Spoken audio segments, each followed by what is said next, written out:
दोस्तों बहुत दिनों के बाद एक ज़बरदस्त कहानी लेकर आया हूँ। आखिर तक देखना क्योंकि आपको ये ज़रूर देखनी चाहिए। तो चलिए शुरू करते हैं एक नई और ज़बरदस्त कहानी। किसी गांव में एक किसान रहता था जिसे हर दिन बहुत दूर जाकर तालाब से पानी लाना पड़ता था। उसके पास 2 बाल्टियां थी जिन्हें वो एक डंडे के दोनों सिर पर बांधकर कंधे पर उठाता और पानी भरकर लाता। लेकिन उन दोनों बाल्टियों में एक अंतर था। एक बाल्टी पूरी तरह से सही और मजबूत थी, जबकि दूसरी बाल्टी के तल में एक छोटा सा छेद था।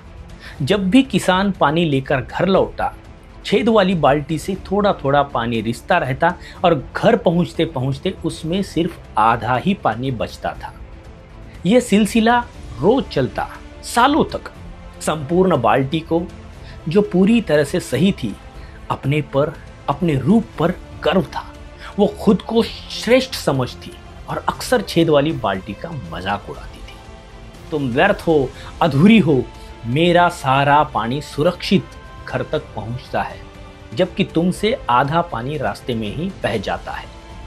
किसान को केवल 1.5 बाल्टी ही पानी मिलता है और ये सब तुम्हारी वजह से, तुम्हारे कारण। छेद वाली बाल्टी ये सुनकर बहुत दुखी होती है। उसे लगता है कि वह किसान के लिए बेकार है। धीरे धीरे उसने खुद को व्यर्थ मान लिया और खुद अपराध में डूब गई। एक दिन उसने हिम्मत जुटाकर किसान से कहा, मुझे आप क्षमा करें, मैं एक अच्छी बाल्टी नहीं हूं। मेरे तल में छेद है जिससे मैं आधे से ज्यादा पानी गंवा देती हूं। मैं चाहकर भी पूरी तरह से अपना काम नहीं कर पाती हूं। आप मुझे फेंक दे सकते हैं। किसान मुस्कुराया और प्यार से बोला, क्या तुमने कभी ध्यान दिया कि जिस पगडंडी पर तुम चलती हो उसके किनारे कितनी सुंदर हरियाली और रंग बिरंगे फूल खिलते हैं, जबकि दूसरी ओर कुछ भी नहीं।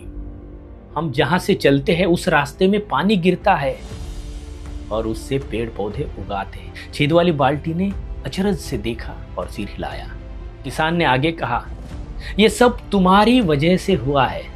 जब भी तुमसे पानी टपकता था, यह इन पौधों को जीवन देता था। अब देखो, वही फूल मैं रोज देवता को अर्पित करता हूं और गांव के लोग भी इनकी खुशबू से आनंदित होते हैं। यदि तुम में वो कमी नहीं होती तो ये सुंदरता भी नहीं होती।